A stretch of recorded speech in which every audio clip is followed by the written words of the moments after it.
everybody. My name's Aaron. I'm the co-founder and managing director here at BWG Connect. We're a giant networking knowledge sharing group. Kicked it off 8 years ago. I spend the majority of my time just talking to brands, trying to stay on top of the newest trends, strategies, pain points, whatever it might be that's shaping digital. Would love to have a conversation with anybody on the line today. It's from those conversations that we get two things. One is the topics for the calls. We're just kind of tabulating, hey, what are the people most interested in? What are the new strategies that they want to hear about? And the other thing is we're asking everybody, hey, who's working for you and who's not? And when the same people show up over and over again, we invite them on as resident experts to kind of share their mind and their thoughts, but also answer as many questions as you can throw at them. So please use the Q&A during this webinar today, and we will get as many of those questions answered as possible. So today, the topic around this is, essentially people are trying to get outside of a single channel at this point in time. There's tons of pressures. Everybody knows everything's going on with tariffs. Companies, especially Amazon, not accepting price increases that people were hoping. There's a lot of things going on with, Walmart. We just did a webinar and a podcast around the advancements that they have, especially in the paid media side and what they're doing. We have TikTok coming on. Like, we have Amazon pulling Google ads. There's this whole thing where people are reshifting, kind of, I would say, an over focus on a single channel, usually Amazon or direct to consumer. And so we've got some great friends, partners, supporters of the network that have graciously offered up some of their time to answer questions. But Mike, I'm going to kick it over to you first. If you want to jump in with a brief intro on yourself and Threecolts, and you can kick it to Brad and Ryan, and then we'll kick off the conversation. Sound good? Yeah, awesome. Thanks, Aaron. Yeah. Mike Williams, pleasure to be with you guys today with Threecolts. Threecolts is an e-commerce software and solutions provider, helping our brand succeed on Amazon, Walmart, multi-channel through various offerings. I lead partnerships and all things revenue operations within Threecolts. So a lot of time spent talking with brands and getting a pulse on what they're facing and whatever channel that they're selling in. A lot of time talking with partners in the various brands that they represent. So looking forward to the discussion today. Pass it over to Brad from Current Commerce. Hey guys, Brad Seipp with Current Commerce. Claim to fame is, besides 4 kids and a puppy, as I like to say, as I was a co-founder of Quiver. We were a top 30 global Amazon seller back in the day. But at Current Commerce, we're definitely exploring, sort of this shift from, say, one channel to multiple. And so we're kind of right in the middle of all of that with our clients, working with partners like Threecolts in logical position. So coming on this call with maybe a perspective that many of you may hold, call that from a brand perspective, but definitely in the mix as far as new tactics, new strategies, new channels, and here to help. Thanks. Yeah, and I'm Ryan Garrow, Logical Position. I've been doing digital marketing for about 15 years. Logical Position bought my company about a decade ago. We got about 7,000 clients. We sit on a lot of data. I've actually launched my own brands on Amazon, got them to 7 figures and exited. So just a lot of fun because things keep changing. So I have a job. And I did get Brad on one because I've got 4 kids, 2 dogs. So take that. Fine. So I'll have to go get another dog, I guess. You gotta get another dog. Yeah, I love it. So as we get in the conversation again, feel free to drop any questions, things you want us to talk about in the Q&A there, and we'll get to those pretty much real time. So Brad, I might kick this off with you from the standpoint of what you're seeing in this space, because what I've been seeing, and a lot of this I think is part of, and I don't want to get down to tariff talk or anything like that, but people are really looking at Amazon right now, especially if they're on the 1P side, and they're saying, hey, where else can I go if they're not going to accept a price increase? But are you seeing like the same thing as a whole? And then where should people be looking to? Do you see more direct consumer? And then, Ryan, Mike, everybody jump in, but let's just kind of start the conversation there. Yeah, no, thank you for that. And yes, the answer is yes, yes, yes, yes, yes, right? And so I think it typically starts, most conversations with us and brands or potential clients are, I'm not getting what I used to get out of Amazon for this reason or that reason, right? I think we all know what those usual suspects are. And there is, a sort of theoretical max in a way that, the channel represents. Now, there's always room for improvement. There's always tweaks. We always look for those opportunities to get lift. But getting back to maybe a certain point where a brand was, or getting to the growth that there once was, it's very difficult. And so a lot of times the conversation shifts into what else can we do? Where else can we be? And so we kind of look at things. I always talk about like the trifecta of online sales or digital sales, e-commerce.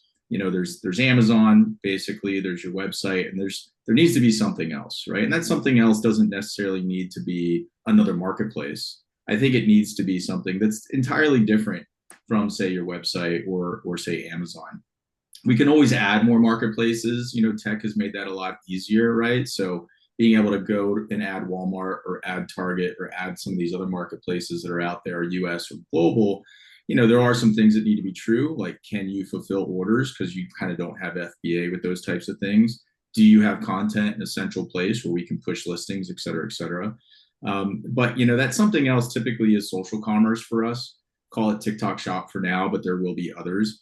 And so that's where we've kind of seen that trifecta come together for brands, where they can sort of maximize Amazon or other marketplaces to the full extent of their capabilities. They can maximize their website with the help of partners like Logical Position, and then they can add that something new. And when you do those three things together, we typically see lifts across all the channels, because there is that halo effect. There is that sort of condition of consumers of wanting to shop a certain way, but learn a different way. And so I think at the end of the day, it just takes more gumption these days to get the sales and the growth that you're looking for. And we're here to help you guys with that. And there is no silver bullet, right? You got to have a creative sort of open mind to some of these things, but there are easy ways to test. And so I think for anyone who's on the fence with adding that something else, you don't have to break the bank to see if it's going to work for you. And I think that's the cool thing about where we're at today, is it's just a lot easier to test these new strategies and these new channels than it ever was before. And so we take kind of the guessing out of it, if you will, and we try to deliver based on data and grow from there. Yeah, I think, Aaron, what we're seeing isn't new. We're seeing change, right? And some of those changes are kind of like micro adjustments. They're happening every time, right? These big retailers kind of update policies, and brands and agencies adapt. But other changes are more like tectonic shifts that leave some brands exposed and in the lurch, right? We hear about these changes via the news, right? You've seen Amazon's talking about that they're doing away with prep services and kind of the Amazon news camp. We've seen, Target announcing that they're not going to be doing price matching for other retailers. We've seen Walmart cracking down on resellers. So some of these might be good news for a business. If you're a reseller heavily dependent on Walmart, it's not good news, right? And so there's something we get from the news. I find it much more intimate on getting the feedback from like brands that we talk to and what they're impacted, right? In our first webinar of the series last month, for anyone that missed it, we were talking a lot about profitability and deduction recovery and things like that. And there's always movements there. But then what about for the Amazon vendor brands that we work with, and they say, well, our vendor account's terminated, and we say, well, are you switching to seller? And they're left scrambling to pivot, right? So some of these are completely disruptive for brands that are very dependent on a particular channel, and then there's a major shift in that retailer's policy as it pertains to that channel. So if I'm a brand and I've got to go, if I'm managing a brand and maybe I've got to go to an executive team, I have to be at this point in time then talking, it used to be like omnichannel, right? I don't know if we call it unichannel or omnichannel as a whole. A lot of times that was just different marketplaces, but you have to go back with a holistic strategy around, okay, if I am 1P, what is it going to take and what is it going to look like? And how do I get set up in case I have to go 3P? And again, sometimes Amazon's making that choice. Sometimes you have to make that choice because, price increases won't go through and you still need to be profitable on the platform. Maybe it's, expanding to TikTok shops. Like you now have to have this multi-channel and not just marketplace standpoint focus, but you have to be multi-channel ready, I guess I would say. Is it? Yeah. And we're talking a lot about channels, right? Are you an Amazon seller predominantly? Are you D2C seller predominantly? Are you, a Walmart, Target, et cetera? But like, Ryan, keen on your perspective, it's not always just about channel. It's about channel activation, right? In terms of, I can't just be dependent on my Amazon PPC and that's it, right? Like it's playing marketplaces in concert together, or channels. And then it's also like the tactics and how you're acquiring and addressing new like exposure and activation within those channels?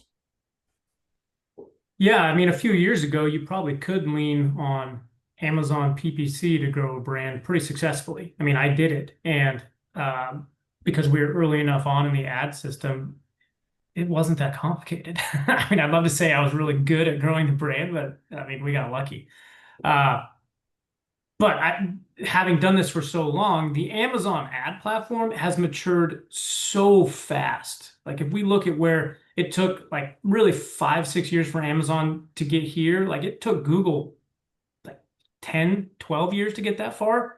I mean, I did Google back when it was frugal and it was free shopping listings. I mean, that's how old I am.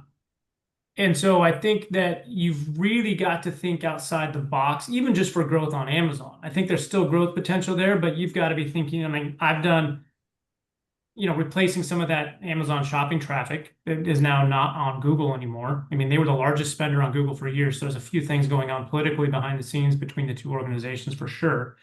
But you have, are you sending text ad traffic from Google to Amazon to juice sales velocity and which is sales rank? I've actually done SEO on my Amazon product pages for Google and Microsoft's rankings. Like I'd rather rank #1 on a non-brand term on Google going to Amazon because the conversion rates are so high. So if you're consistently doing the same thing to grow your brand, like you're going to have problems. Like it's just, the definition of stupidity, like continue to do the same thing, expecting different results. Think outside the box, do something different, test and measure, like Brad said.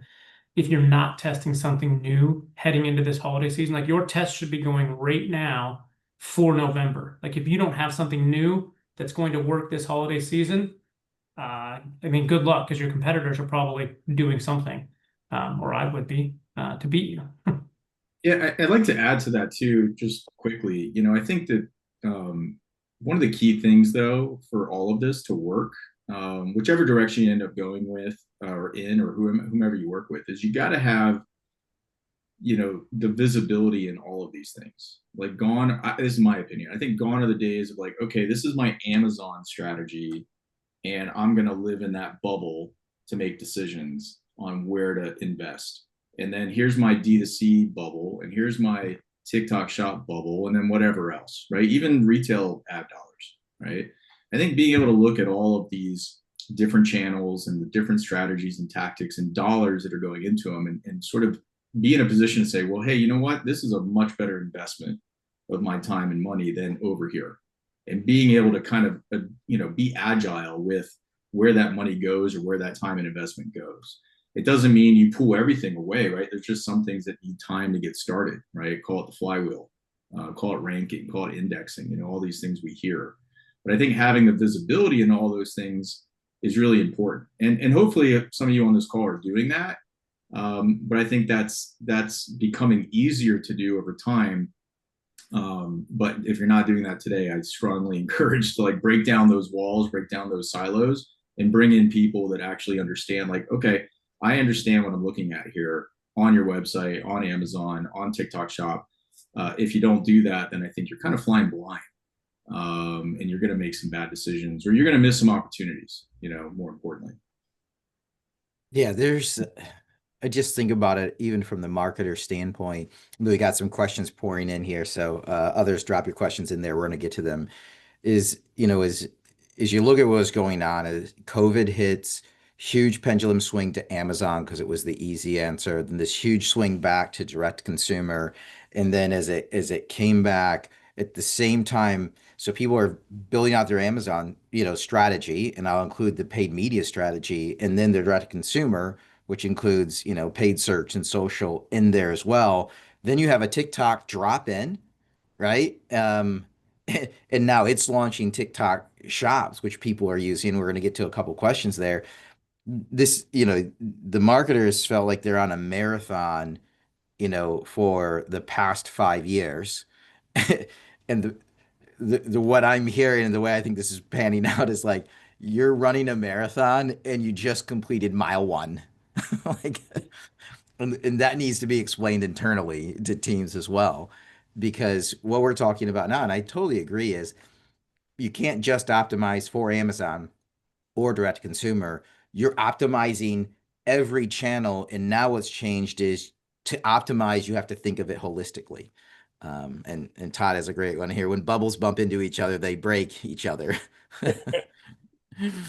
So, I mean, to be very, very careful around separate views and silos. I love it. But questions it comes in here. Do you think that TikTok Shop is evolving beyond the social commerce label to becoming an emerging marketplace that needs marketplace operational rigor? That's interesting. Oh yeah, yeah. I mean, I'll take a stab at that. So yeah, I mean, the operational side of TikTok Shop is pretty intense, but at the end of the day, like most brands that I've talked to, they typically have the fundamental infrastructure to support it, right? And what I mean by that is, phase one, we've got to get creators representing us. Well, what do they need? They need samples. They need a little bit of nurturing. I always define them as like, think of them as your sales force, right? So if you support a sales force today, or you're fulfilling orders from your website today, you can probably get going on phase one of TikTok Shop pretty quickly. But then the challenging part is, as you start to grow that base of creators, as you start to see a ramp up in sales, you gotta support it with things like live and promotions. I call ads on TikTok, I call them promotions, because really you want to promote a great shoppable video, you want to promote an upcoming live, or you want to provide flash sale type discounts. It's an entertainment platform at the end of the day, and so you kind of need to come from that perspective. But it's a great way to engage a different audience in a different way. And then, what happens is you get this halo effect over to the other channels. And attribution to those channels is not, it's not exact at this point, but I think it will get better and better and better. And I'd love to hear Ryan's perspective on attribution overall. But TikTok Shop definitely has a pretty large operational aspect to it. But once you get into the cadence of supporting the strategy behind TikTok Shop, it doesn't become this massive overhead expense. And at the end of the day, it is about growth, right? It is about, obviously making the channel a profitable channel, and a significant channel. I think the byproduct of TikTok, besides the overflow into other channels, your goal is to get into retail or keep your retailers happy. Seeing you on TikTok is one of those kind of check boxes, I think, these days that retailers look for. It's more.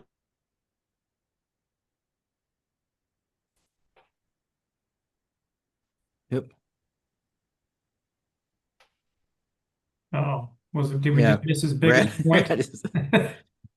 Yeah. Well, we can jump back. We got a bunch of other questions coming here. Brett will rejoin us here in a second.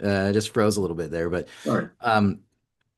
Yeah, Ryan, I'd love to hear your thoughts on how you're seeing the blending of this. And we have a few more questions that come in around TikTok as well. But how are you seeing paid media being divided up? And then how are you seeing attribution being applied, and how are you guiding brands and explaining this internally on what to look for? The simplest answer, it is messy. It's messy. There is, if you haven't started looking for something beyond the platforms themselves or GA4, I don't know what you're doing at this point. Apple came out with a Safari update last month that wipes UTM parameters. And so you're not going to get a lot of tracking in any system that's just tracking based on UTM parameters. Think your email platforms, your GA4. So have a solution that is server-side, first-party tracking. Your brain will hurt getting into this stuff. Like, I've been doing it forever, and it still makes my brain hurt thinking about attribution, because there's no right answer as well. It gets frustrating and annoying. But we have, when you're looking at some of the TikTok, Amazon, direct-to-consumer things, you also need to be thinking about something called MMM, like the media marketing mix. Like, what does that look like when you spend on TikTok?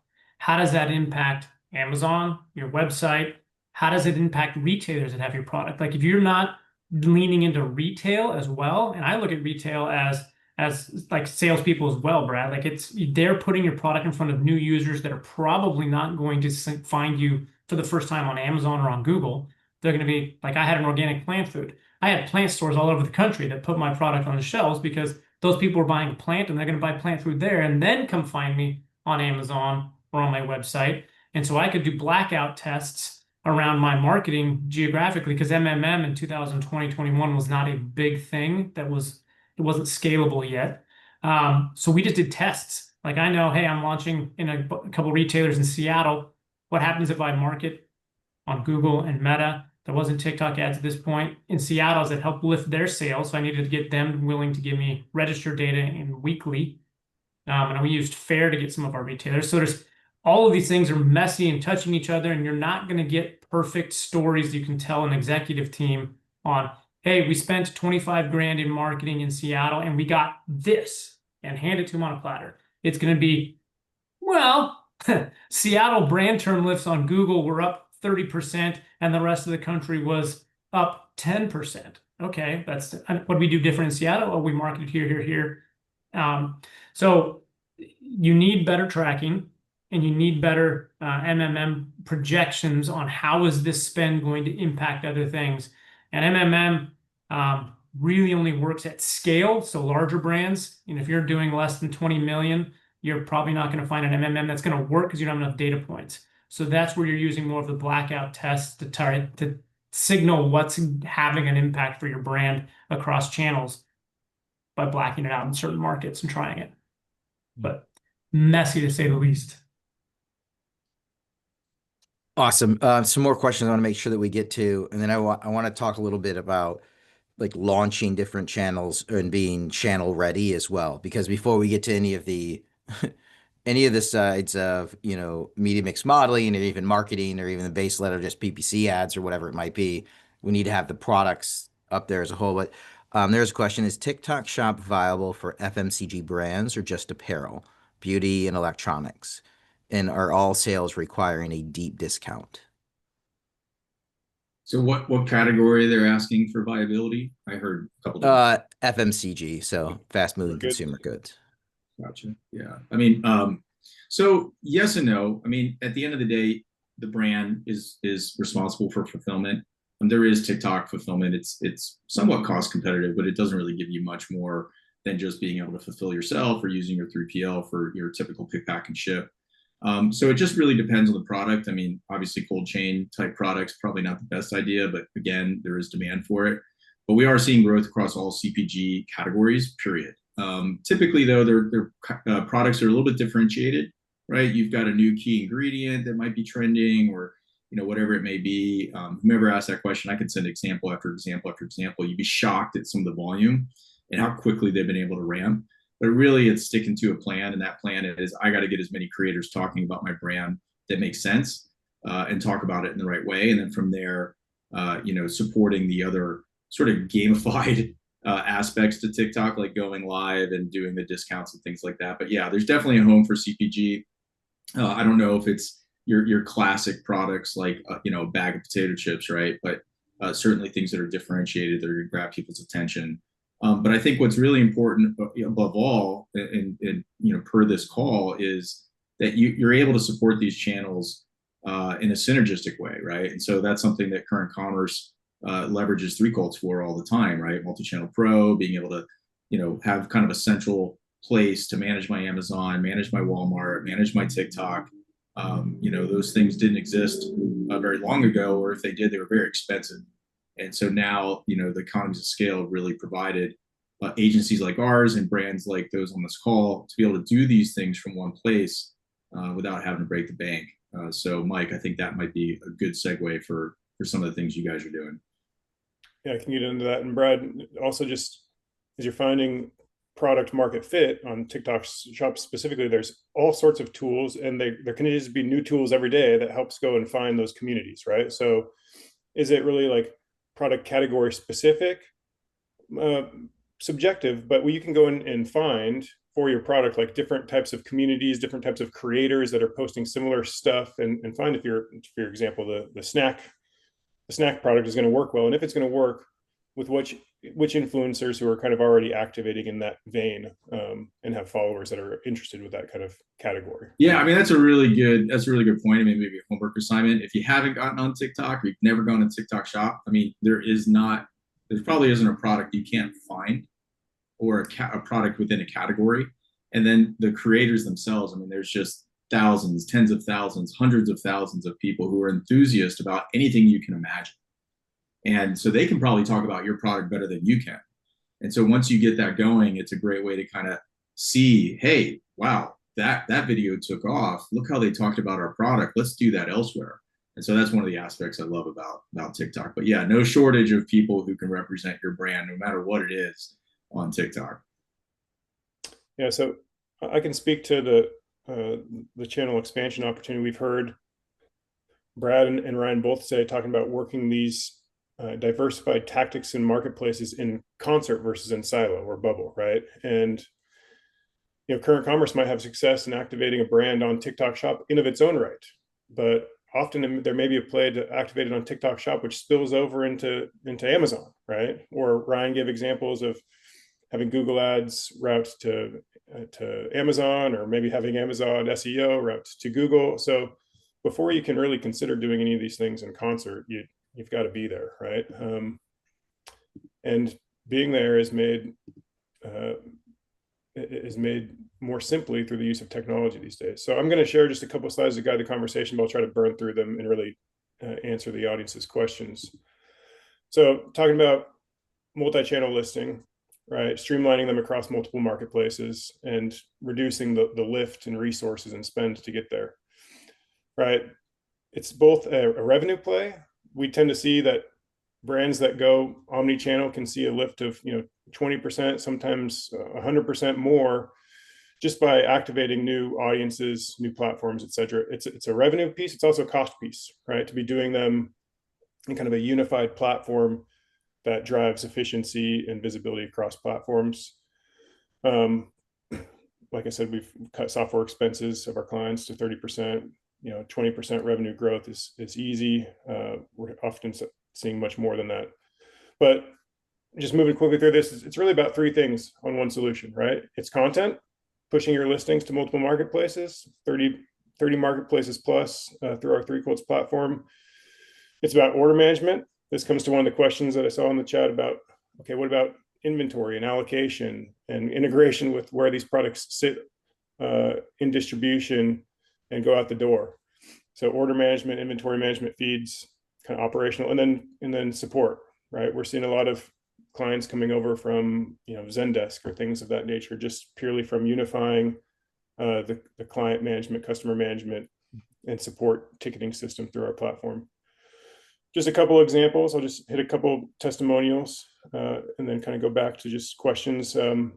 BMW, a lot, we don't think of cars on e-commerce, but a lot of accessories, swag and parts.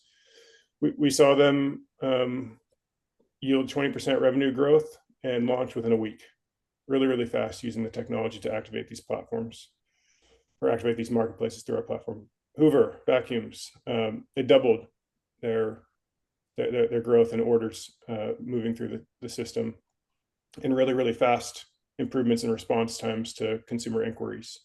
So these are just like a couple of instances about how to be. This one, Puma, speaks specifically to TikTok Shop, right? Lots of different products. You're talking color, size, style. So 32,000 listings pushed live within a couple of weeks.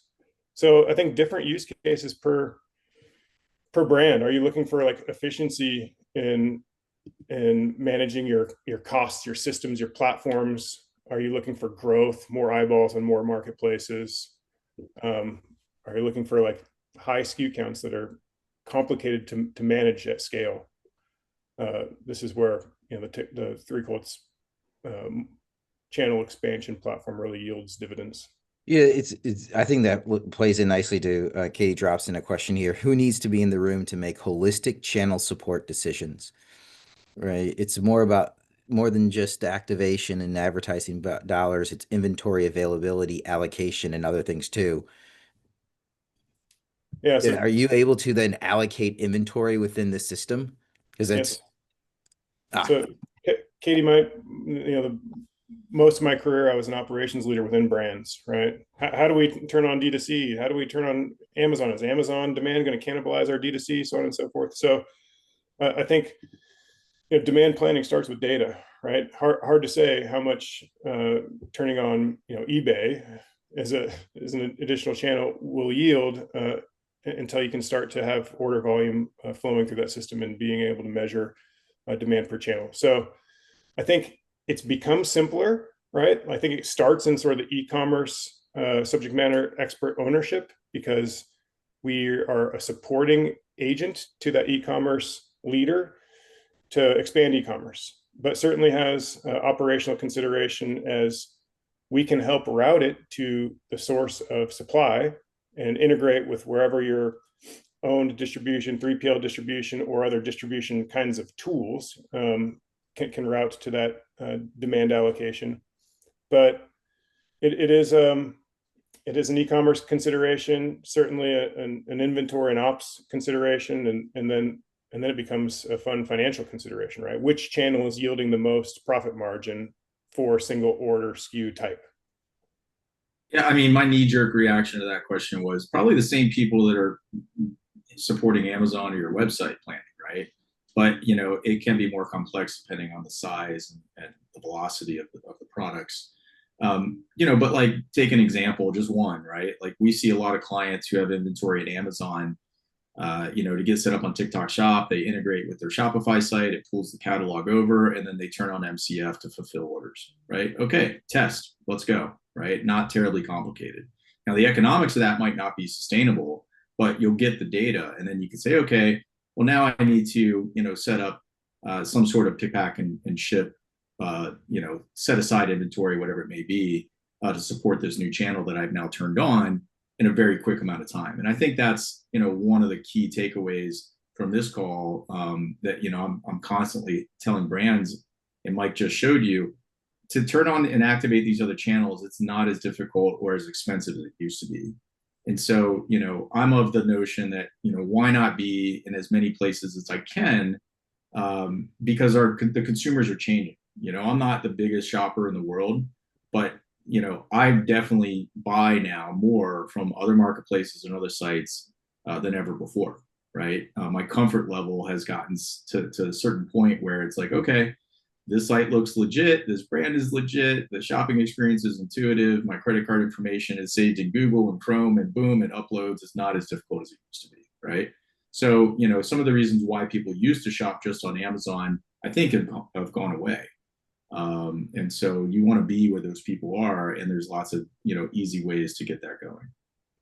I think you also can take small tests, right? You see the Puma number, like 32,000 SKUs uploaded, and they started quickly in less than a week. Like I talk to the platforms all the time because they always want to come get our clients. And so when I'm going to go test it, I'm going to put a hero SKU on that platform to gauge if what they're telling me is actually true. For example, eBay comes to me all the time and says, we are so massive, we're great. All your clients should be on eBay because they're all going to sell $1 billion. And I'm like, well, let's actually test it.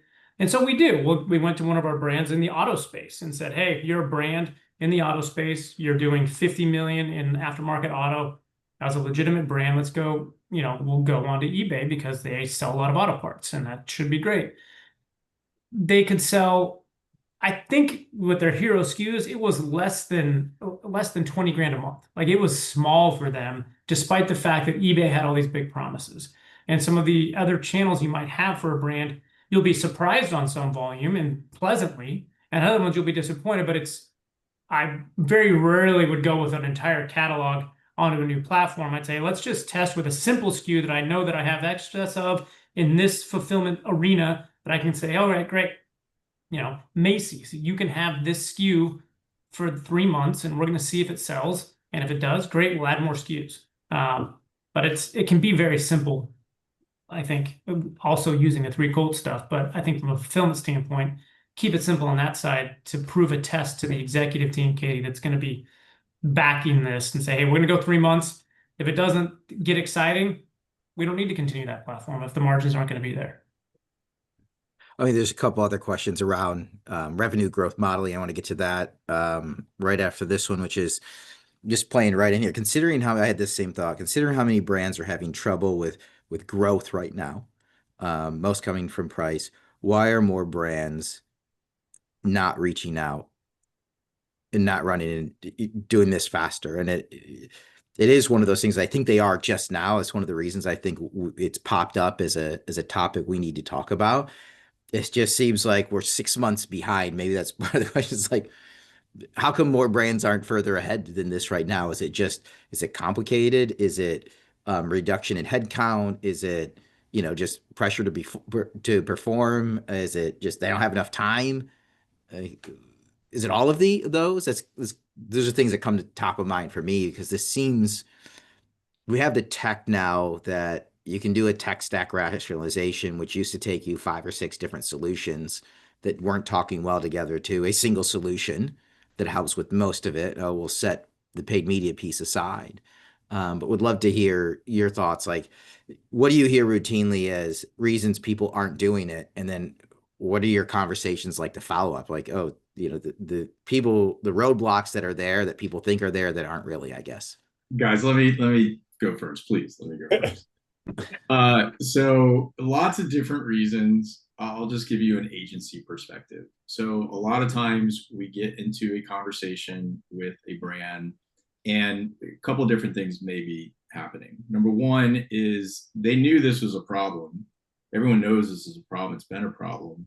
And they kind of just like spread themselves too thin, right? Like we've got all this stuff going on and now we need to kind of like clean it up, right? So I think there's a lot of times it's this like big cleanup kind of thing that's going on, but you also don't want to clean up the wrong thing, right? And so there's this sort of like procrastination that's kind of happening, if you will, or just like head in the sand type of approach.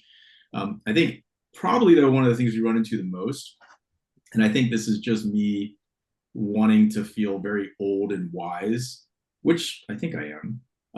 When you have 4 kids, you just become wise, I think. But I think a lot of agencies that are out there, they're so siloed, right? I mean, I'm a digital agency, I just do this. I'm an Amazon agency, I just do that. I'm a social commerce or social media agency, I just do this, right? And so I think brands get kind of stuck with their partners who kind of only do one thing. And, that's what they're going to focus on. And they're not really going to extend themselves into something new, right? Because it's scary. And it can disrupt, just sort of a great, I don't know, revenue stream or partnership or just, status quo type stuff. So, I think you just got to be really smart about, or let's say honest. You got to be really honest about like what has been tried in the past, what is working today, how much am I putting myself out there to try and test new things, and what's the best way of going about that. But yeah, I mean, it's changing so fast. I mean, just absolutely so fast. Even AI, right? Like AI comes up all the time. I can't tell you how many times brands come to me and say, oh, this software company or this agency, they said AI is going to do all these things for us. And I'm like, I think that might be too fast, right? Like there still is an attention to detail in some of these things that only a person can do, right? So yeah, maybe use AI to make yourself more efficient or bring data together faster. But at the end of the day, you still need someone with experience to look at these things and make sense of it all. But that's just my 2 cents. Sorry, little bit of a soapbox there. Yeah, I think Aaron, brands are coming and asking for this. I mean, at Threecolts, we got go-to-market execs talking to brands all the time, qualifying this multi-channel pro expansion opportunity. But I think why maybe it's only just now catching up, or that there's been a misconception. I think largely it's been a misconception about cost, right? There's been some incumbents in the space for a long time that cost an arm and a leg. And I think people think, yeah, I can do that, but it's pricey. That's a misconception that we get a lot. I think the juice worth the squeeze is a misconception, right? Like Ryan, you mentioned, hey, we could do eBay and it's maybe 20 grand a month. Like, okay, is the juice worth the squeeze, right? But maybe eBay is 20 grand a month and Best Buy is another 20 grand a month and Target Plus is another 20 grand a month. So if you can aggregate the various audiences that sit on these multiple platforms through really the same activation strategy, same platform, same order management, then maybe that starts to stack. And then I think maybe Brad's point I'd echo is, okay, I'm there, but for me to be successful on Target Plus, don't I need to have like some target expertise? Do we need to go look for another staff member or like agency or rep group to help us be successful and really maximize that stuff. And so you can take them in steps, right? But I think there's a series of those kinds of things that may make somebody hesitant to put it on their to-do list this week, this month, right? Or put it off. I'm going to say just everybody needs an Aaron or a Ryan, like that's the solution. Well, there's also risk, I think, and there's a lot of people are worried about change or risk. That if I said I went to my exec team and I said, hey, we need to be expanding our marketplaces. What if it doesn't work? Like, okay, well, yeah, it happens. And so that's why it's figure out small incremental tests that over time, if you keep stacking small wins like 20 grand a month on a platform, 20 grand a month's not going to make or break the vast majority of companies. But 10 platforms, 10 marketplaces, all doing 20 grand a month, great. Especially if it's low lift, easy access things that Threecolts allows. So, and I also think that there's just no one person you can usually ask. You've got to get a group of people together to like this. Like you've got to get somebody like a Brad that understands, the nuances of some of the social commerce. Like I understand ads better than most people on the planet. Like I can probably have some insights. The tech play with Mike, like you need a group of advisors that you can get into a room and ping. And sometimes that's internal people. Sometimes it's, I need agency A and agency B in the room with me to talk. What are we going to do? Like we've got to grow and make sure that they're all focused on you as the brand, not on their own goals or ideals, which can be tough. Like every agency is going to have their own, like, hey, we need this to win. Like hopefully you've got a good agency that focuses on you as finding ways to grow. Yeah, and to be fair, I think a lot of brands have launched on multiple different channels. They're on, social channels, they're on TikTok, they're on multiple marketplaces, they're on Amazon direct to consumer, but they've optimized for one. And that's just from a time standpoint. And now, whereas the growth is kind of stalled on a lot of these different platforms, that they have to have a holistic approach. And it is, okay, what's the next one that I go after? And then how do I actually optimize it? Otherwise, you'll just spread yourself too thin, right? And if I am going to go all in and optimize for an eBay, then do I need resources? And if I do, I'm going to need to justify them. And I'm going to need to show at the end of the year the growth that I said was going to happen based on the investment the company made. And that's where people are, I think, a little anxious. I mean, I go back to this trifecta analogy, right? Like I have hit a straight trifecta before. It was an amazing payout. I mean, you could think of that trifecta, right? Like these are my top 3 online channels, right? And I think it's Amazon, your website, and TikTok Shop. And then everything else is kind of inside of that triangle, right? And they're all kind of just like feeding off each other, and attribution may be possible, may not be, but like, at the end of the day, I think that's how I like to think of it. And then, if you have the gumption to go global, well, that's also not as hard as it used to be either. But it also is the same tenet applies, which is data, test, fail fast, these types of things. And going to your marathon analogy, Aaron, I don't know if we're at mile 2 or if you do these things, you're now at mile 10, but like be a triathlete, right? Don't just be, the sprinter, have a couple other, things that you compete in. I think that might be another way to think of it, but I'm not very good at the analogy stuff. So, well, and some brands also need to think about the potential to push harder where you already are. Like you got to look at some of the suggestions you're getting from some vendors that may have an agenda to get you to do something. Like I get pitched all the time, like help my brands go international. Canada's going to be the great one for you. Okay. There's more people in Manhattan than in Canada. And so if you're not maxing out New York, then maybe you should maximize that because it's going to be simpler than saying, let's open up all of Canada.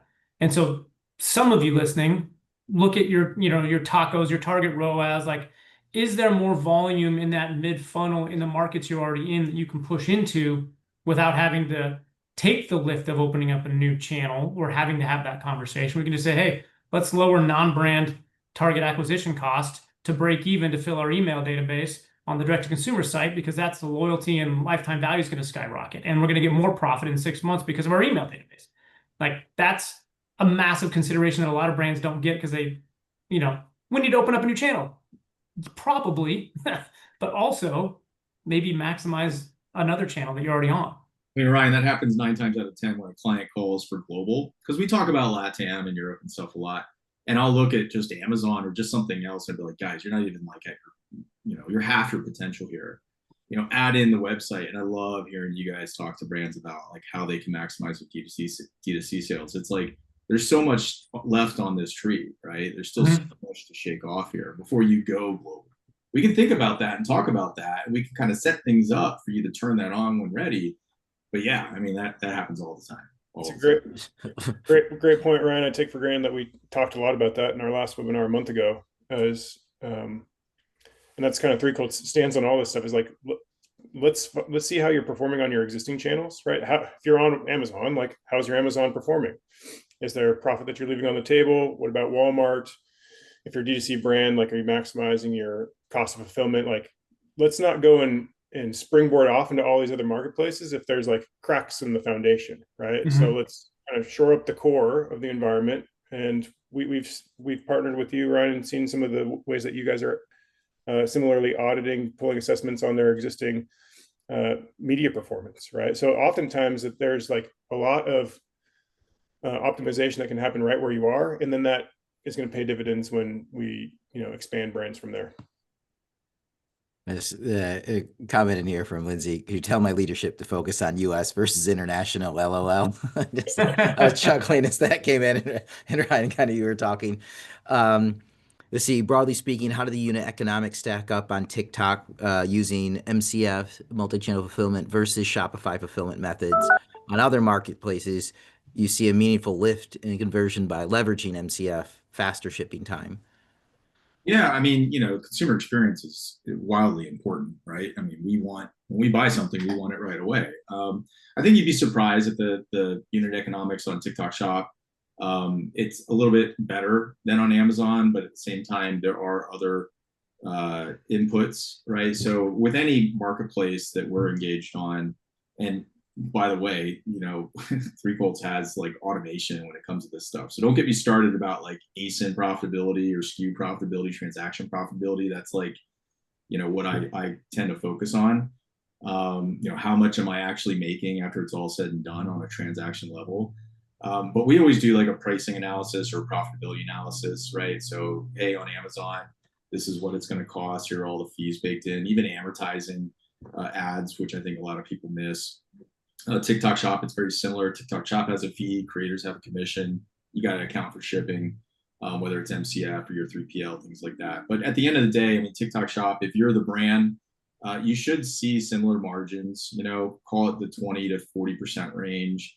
That's all said and done. If you actually are the manufacturer and, you're making it here or whatever it is, like your BOM is kind of what we're basing this on, you can see, typically Keystone pricing is going to work. But yeah, we go through all that. We never ever do anything without that, because it's like, well, why, if I'm going to do this and it's not as profitable as I need it to be, then is there some other intangible benefit and value that I'm going to get? Like, is it about brand awareness, right? Or is it about, actually making money? And so we kind of look at all those things together and try to make an informed decision as partners.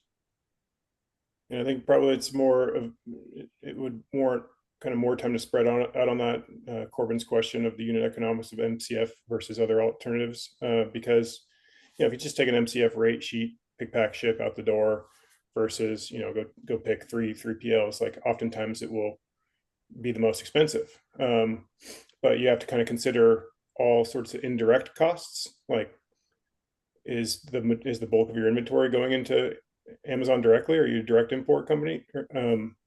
So there's some indirect costs that need assessment, and then strategy, right? There was a brand that Threecolts worked with Current Commerce, and they were so Amazon first that it made sense for them to manage their TikTok Shop expansion in terms of, is that inventory starting to go into aged inventory? Oh, more aged inventory. I'm going to turn on more samples to creators and not only take care of my inventory glut issue, but go make some additional sales out of it. So sometimes there's just strategies where it would make sense to be in MCF, even if it comes at a higher rate sheet. Yeah, and I think we're really getting really close to time here. So before I go to key takeaways, I want to say a quick thank you. There are a few questions we just didn't have time to get to. More than happy to follow up with those afterwards. But thanks for all the great questions getting dropped in there. Look for a follow-up email from us. I'd encourage you to follow up with all the guests on the line today. They're great friends, partners, supporters of the network. They're helping a ton of brands in it. All around experts in this space as a whole. So I would encourage you to follow up with them. We'll send out an email. Also look for an email from me. I'd love to connect with you. I'd love to pick your brain on the newest trends, pain points, things you'd like us to talk about. And also, obviously, if anybody needs any recommendations on service providers, more than happy to tell you what I'm seeing pop up across the network. But if we want to go kind of round the horn, Ryan, I'm going to start with you, and then we'll go to Brad, and then we'll go to Mike, kind of the reverse of the intro, like key takeaways as we get to the end here. For me, key takeaway is, constantly be testing and pushing. Like, I think you look at every channel kind of on a supply demand curve in my head, that can I, raise my tacos on Amazon, for example, and what does that do to the total volume I can get there? Does that actually make more sense than, launching Walmart, for example? And there's a person asked about D2C versus Walmart. I'm very passionate about that. Reach out to me. I'm not hard to find. I have some serious thoughts around D2C and Walmart, but I think the answer is most often yes, with controlled tests. Like, push into it, control it, and then prove the model, and then expand. Yeah, I can't add too much to that. I think that was perfect. Again, my trifecta example, I think, is what I think about with most brands. And I think that's just maybe a homework assignment for people on the call, is like, what is your trifecta? What are your big three, and what's in this inside of that triangle? And if it's been a while since you've done any sort of test, or you've had thoughts of like trying this channel or that channel, I think, just open that up, have a conversation about it, reach out to any of us on this call, and there's plenty of others out there. But at the end of the day, the barrier to entry, I think, for a lot of these things that you're thinking about or hearing about is not as great as it used to be. And so, these are the things we have to do now, right, to get the growth that we are asked to get. So yeah, don't be afraid, and you've got friends on this call that can help.